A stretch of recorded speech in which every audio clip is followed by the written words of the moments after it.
June 21st, 1964, a few minutes after 10:30 at night, a blue Ford station wagon moves south along Highway 19 in Neshoba County, Mississippi. 3 young men are inside: 21-year-old James Chaney, 24-year-old Michael Schwerner, and 20-year-old Andrew Goodman, who has been in Mississippi for barely a day. Behind them comes a county patrol car driven by Deputy Cecil Price. Chaney knows these roads, but this is not an ordinary traffic stop. Price orders the 3 men into his cruiser, while other cars quietly arrive carrying armed Ku Klux Klan members. Within hours, Chaney, Schwerner, and Goodman will be murdered. Their car will be burned, their bodies buried beneath roughly 15 feet of red Mississippi clay, and the men responsible will spend years walking freely through the same community. They were civil rights workers helping black Mississippians register to vote. Chaney was a young black plasterer's apprentice from Meridian. Schwerner, a social worker from New York, was helping run a community center.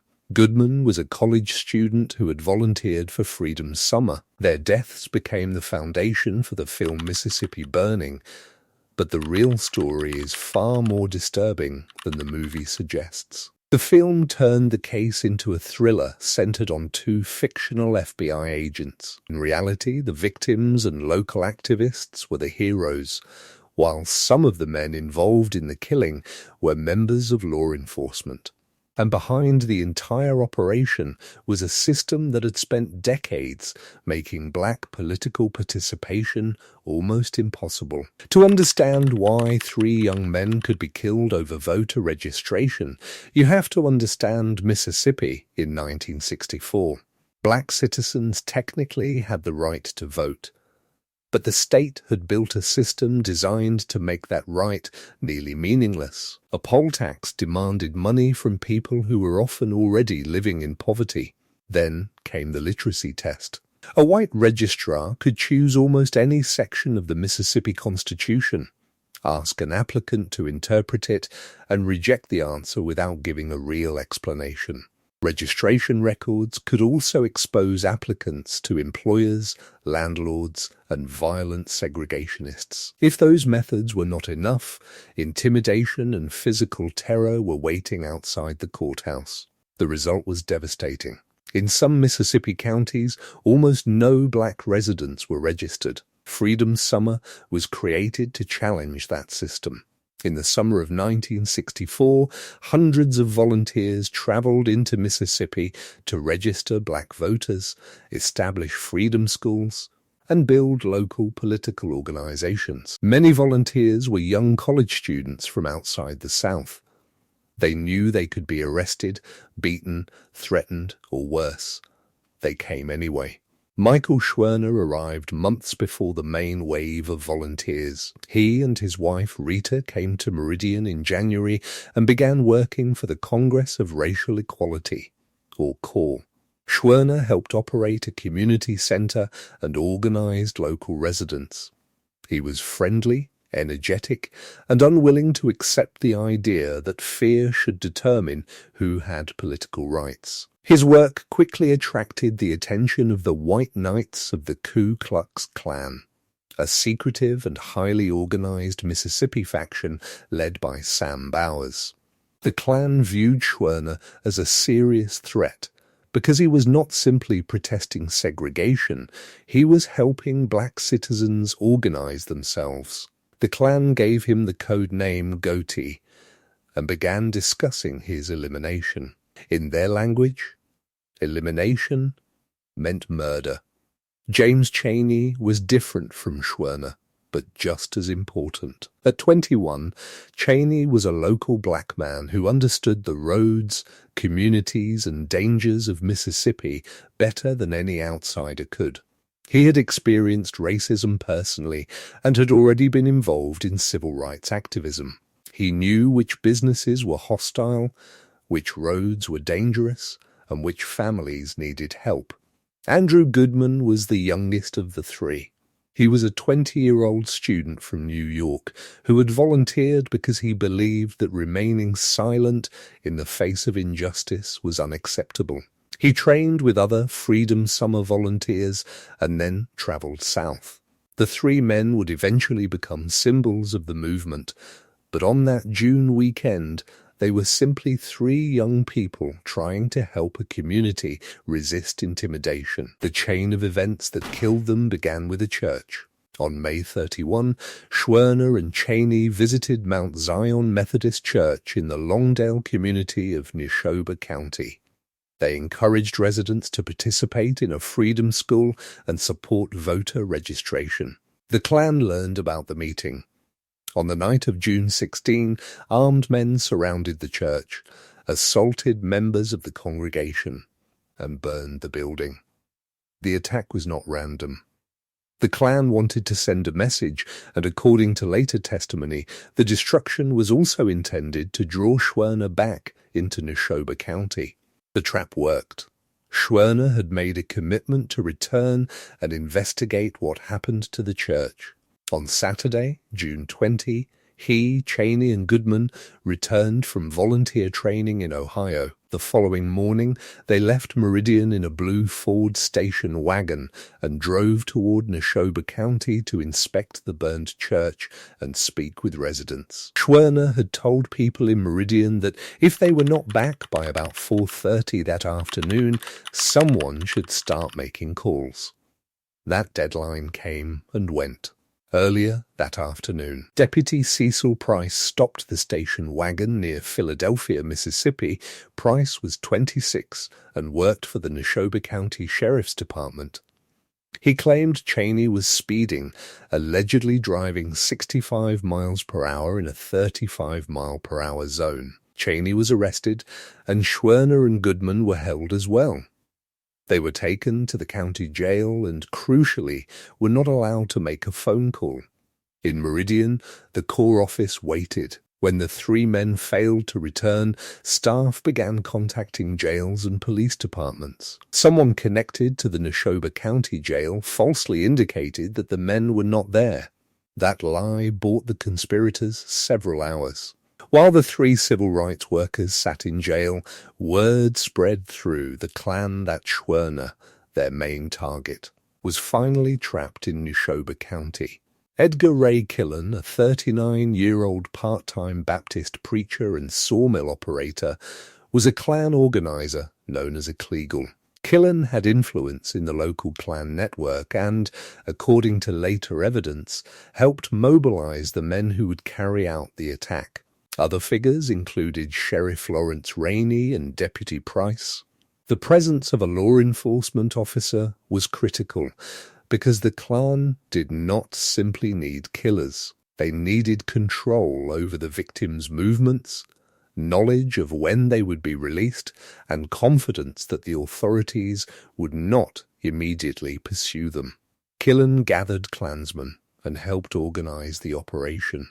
Some men were told to obtain rubber gloves, a chilling detail that showed how deliberately the killing had been planned. Killen also arranged an apparent alibi by attending a funeral gathering, giving people a reason to remember where he had been that night. At approximately 10:30 p.m., the speeding charge was resolved. The three men were released from jail and began driving back toward Meridian. They may have believed the danger had finally passed. It had not. Price followed them. On Highway 19, he stopped the station wagon again. This time, the three men were not taken back to jail. Price ordered them into his patrol car and drove them away from town toward a remote area. 2 carloads of Klansmen followed. The group eventually reached a dark road where the 3 civil rights workers were removed from the vehicle. According to later testimony and confessions, the killing was carried out by several Klansmen, including Alton Wayne Roberts, a former Marine known for violence, and James Jordan. Schwerner was taken first. He was shot at close range. Goodman was then removed from the car and shot. Chaney, the only black man among the 3, was killed last. Accounts of the exact violence inflicted on Chaney differ, particularly regarding the extent of his beating before the shooting, but there is no dispute that all three were deliberately murdered. The killings were not the result of a sudden argument or an accidental confrontation. They were the final stage of a coordinated operation involving Klan members and a county deputy. The conspirators had already planned what would happen next. The bodies were taken to a property known as the Old Jolly Farm, where an earthen dam was under construction. The men placed the bodies into the construction site and covered them with approximately 15 feet of packed earth. The blue station wagon was driven to a swamp, soaked in gasoline and burned. The objective was simple: destroy the evidence and make the three men disappear. For several weeks, Mississippi officials could claim that the young men might have staged their own disappearance. Some even suggested that the case was exaggerated publicity, but the burn station wagon changed everything. On June 23, searchers found the remains of the Ford in the Bogue Chitto swamp. President Lyndon Johnson became personally involved, and pressure was placed on the FBI to find the missing men. Hundreds of military personnel and other searchers entered the Mississippi countryside, searching swamps, rivers, fields, and abandoned properties under brutal summer heat. The search exposed something even darker. These three were not the only victims of racial violence. Search teams recovered the bodies of Henry D. and Charles Moore, two black teenagers who had been murdered months earlier. They also encountered other remains and evidence of killings that had received little attention. The disappearance of three civil rights workers had forced the country to look into places where violence against black Mississippians had been ignored for years. Michael Schwerner's wife, Rita, publicly pointed out the brutal truth. The country had suddenly become interested because one of the missing men was white. That observation exposed a reality the civil rights movement had been fighting for years. Black people had been disappearing, being beaten and being murdered without creating the same national response. But now the victims included two white Northerners, and the federal government could no longer look away. In July, the FBI expanded its investigation dramatically. Agents entered Mississippi, interviewed witnesses, recruited informants, and began penetrating the White Knights from within. The investigation was eventually given the nickname Mississippi Burning, or MIBURN, a name that would later become famous because of the movie. Agents faced an enormous wall of silence.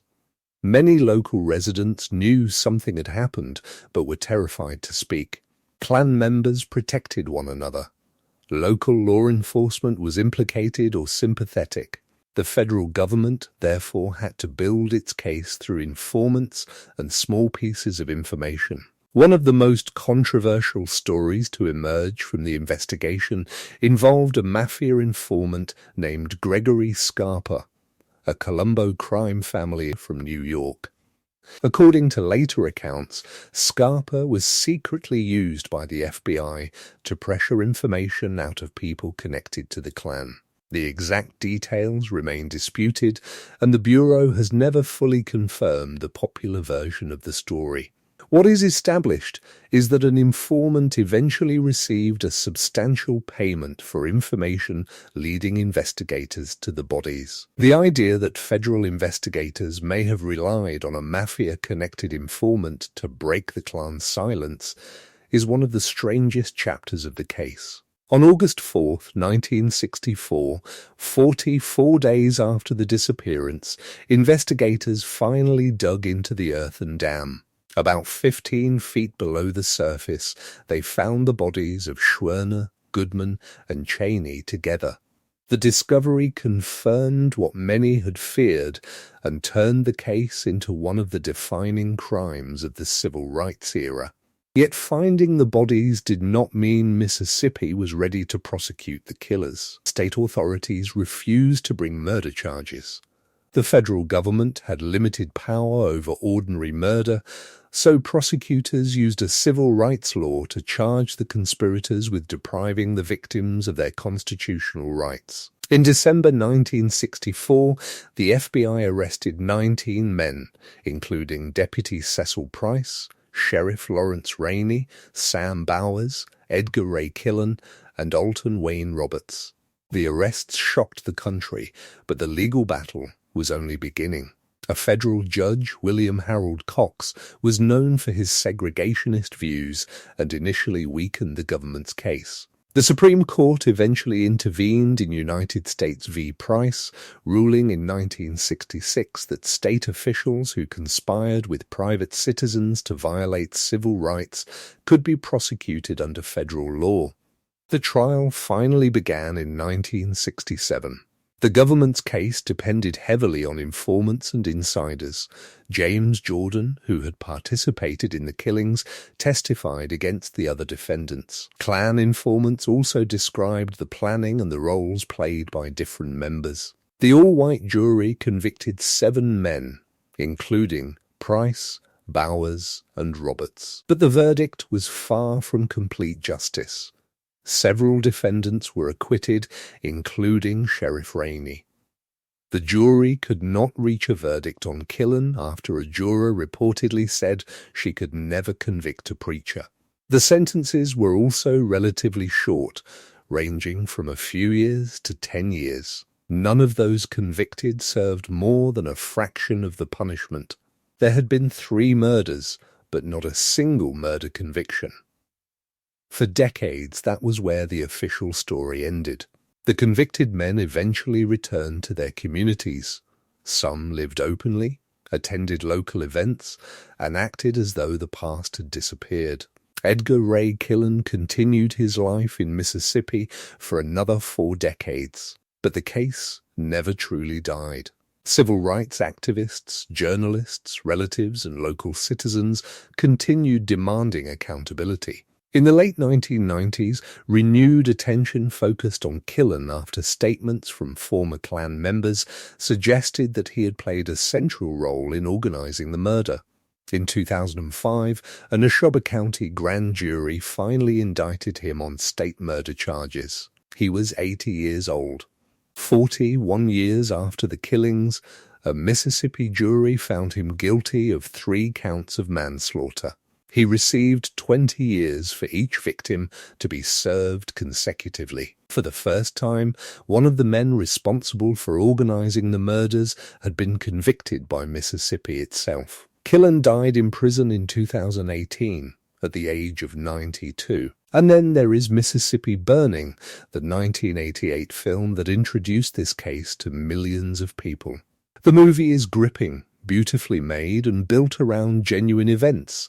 The burned church, the arrests, the disappearance, the investigation, the buried bodies, and the struggle to penetrate the Klan. But its greatest weakness is also its biggest creative choice.